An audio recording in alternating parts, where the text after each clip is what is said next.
हरियाणा के पंचकुला में एक ही परिवार के 7 सदस्यों की सामूहिक सुसाइड करने के मामले में जांच शुरू हो गई है। मरने वालों में 42 साल के प्रवीण मित्तल और उनका परिवार था। मामले को लेकर अब नए नए खुलासे हो रहे हैं। जांच के दौरान पुलिस को 2 सुसाइड नोट मिले। पहला सुसाइड नोट कार के डैशबोर्ड से पुलिस ने बरामद किया। दूसरा नोट घर के मुखिया प्रवीण मित्तल के बैग से मिला है। ये सुसाइड नोट उनके हिसाब किताब वाले रजिस्टर में रखा था। अभी तक के इन्वेस्टिगेशन में ये मामला सुसाइड का ही लग रहा है, लेकिन पुलिस ने इसके बाद भी इस पूरे मामले की हाई लेवल जांच शुरू कर दी है। दरअसल पंचकुला शहर के एक रिहायशी इलाके में एक घर के सामने एक कार मिली थी। रात के वक्त एक शख्स उस कार के करीब जाता है, ये देखने के लिए कि वो कार उसके घर के सामने क्यों खड़ी है। उस कार के अंदर एक साथ मिलती हैं 6 लोगों की लाशें और कार के बाहर एक शख्स बैठा था जो मरने ही वाला था। रात को ये लगा के चलो आप 10 बजे करीब मैं 9:30 बजे घर आया हूँ मैं, तो तब मेरे को गाड़ी नहीं खड़ी कोई दिखी। 10 बजे करीब क्या कहते हैं नीचे वाले भैया थे, उनका मैं नीचे आया था तो उन्होंने मुझे बोला, कहते गाड़ी खड़ी है कहते एक, और गाड़ी के अंदर टावर लगाए हुए हैं और एक बार देखते हैं गाड़ी, कह रहे कौन है कौन नहीं। तो हमने जाके गाड़ी देखा, गाड़ी खोल के देखी हमने, गाड़ी खुल गई और हमने बोला कि आप यहाँ क्यों खड़े हो। कहते अभी हम ना वहाँ पे आए थे, बाबा के पास आए थे, तो हमें होटल नहीं मिला रात को, रूम नहीं मिला, इस करके हम गाड़ी में ही सोएंगे रात को। मैंने कहा जी आप यहाँ से गाड़ी हटा लो, आप गाड़ी मार्केट में लगा लो, यहाँ मत खड़ी करो घर के आगे। तो कहते ये ठीक है, कहते भी सेफ था इस करके यहाँ खड़े थे। मैंने कहा नहीं जी आप मार्केट में खड़ी कर लो गाड़ी। तो जब मेरे को दिखा कि वो बच्चे टेढ़े मेढ़े पड़े हैं तो मैंने कहा जी 1 मिनट रुको। मैंने कहा जी आप गाड़ी से बाहर आ जाओ। मैंने टॉर्च जला के देखा, सबने वॉमिटिंग करी हुई थी। मैंने कहा जी आप गाड़ी से बाहर आ जाओ, चाबी दे दो मुझे आप। तो चाबी मैंने उनसे ले ली। उनको मैंने वहाँ पे अपने घर के पास बैठने के लिए बोल दिया, मैं कहा यहाँ बैठो आप, और उनको पानी पिलाया। तो उन्होंने बोला कि सबने मैंने सुसाइड कर ली है, भी मैं भी 5 मिनट मरने वाला हूँ कहते। और बात करते करते पानी पीते पीते वो भी नीचे गिर गए थे, मतलब बैठे थे वो, बैठे बैठे गिर गए नीचे। हाँ जी। तो फिर उसके बाद आपने पुलिस को कॉल की? उसी टाइम कॉल कर दिया था हमने, उससे पहले कॉल कर दिया था। कुछ और लोग आसपास इकट्ठे हुए थे तब? 1-2 और फैमिली खड़ी थी बस। हाँ, वो कह रहे रूम हमें मिला नहीं था।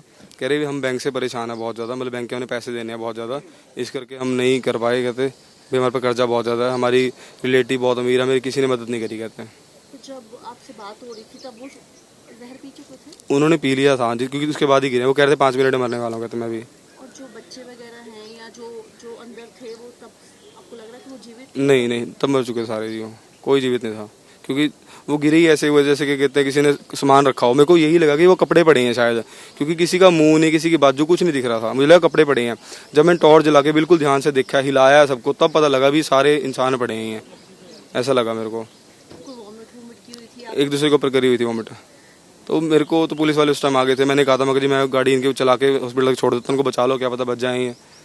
तो एक को तो लेके थे जी, वो दूसरे वाले को मैंने कहा था मैं चला के गाड़ी ले लेता हूँ, क्या पता बच जाए, कोई ले जाओ। लेकिन इस घटना को लेकर सवाल ये उठ रहे हैं कि आखिर परिवार ने यूं बीच रास्ते में जहर खाकर खुदकुशी क्यों कर ली।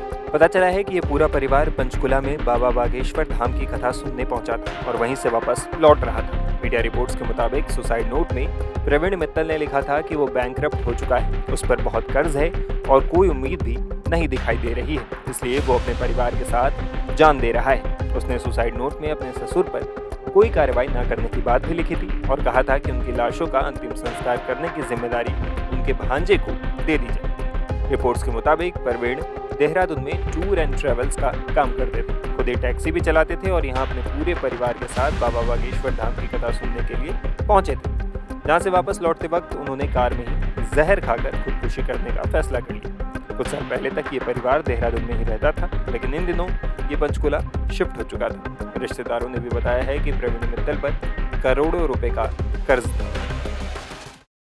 पुलिस ने तो यही बताया कि हमारे को जी उन्होंने लिखा है कि यही लिखा है कि एक तो हमारे बारे में लिखा, मेरे बारे में लिखा है, और दूसरा लिखा है कि मेरे ससुर जैसे भी हैं पर उन पे कोई भी एक्शन ना लिया जाए, बस यही लिखा कहते जी। तो नहीं कारण नहीं लिखा कि क्यों हम ये ना ऐसा कुछ नहीं लिखा।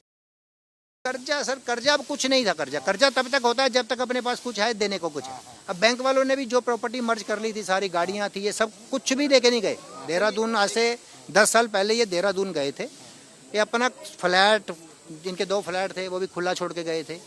एक गाड़ियां थी, जो भी सामान था ये वहीं, मिल थी इनकी, अपनी फैक्ट्री थी, मशीनरी थी, जो भी वहीं छोड़ के सब बिना कपड़ों के तक गए देहरादून, चुपचाप चले गए। किसी को भी नहीं पता। 6 साल बाद हमारे को एक दिन फ़ोन आया कि भैया मैं प्रवीण बोल रहा हूँ, मैं अब देहरादून हूँ, मैं लुधियाना आ रहा हूँ। पारिवारिक परेशानी हमारे से तो मतलब नहीं था जी। बाकी अपना था वो जो भी है, लड़की थी पहले रहती थी, उसकी हेल्प कर दिया करते थे हम बस।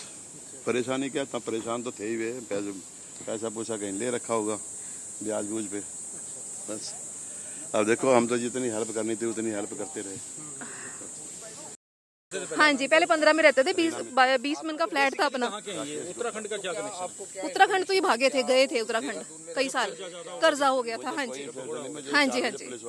बेसिकली तो बरवाला के हैं, ये हिसार बरवाला के हैं। जब हमने अपनी बेटी अपनी बहन में हमने भी आई थी तब वो हिसार से हमने किया था रिश्ता 2009 में। 5 बजे से घूम रहे हैं हम। तो क्या वो कोई कुछ नहीं कह रहे जी, आइयो 6 बजे पहले मार्चरी में गए, पहले मुझे नहीं पता जी, जनरल हॉस्पिटल सेक्टर 6 में गए। वहां पर पहले हमें एक का पता लगा कि एक आदमी एक्सपायर है, हमें पता लगा हमारा फैमिली मेंबर है, तो उसे कंफर्म हो गया कि और लोग भी हो गए। फिर पुलिस ने क्या फिर हम क्राइम ब्रांच 25 में आए, फिर उन्होंने बताया 2 ओजस में है, 3 अल्केमिस्ट में है, 1 6 में है, 2 पारस में है, 7 लोग अलग अलग जगह, लेकिन मिले हम किसी से नहीं अभी तक।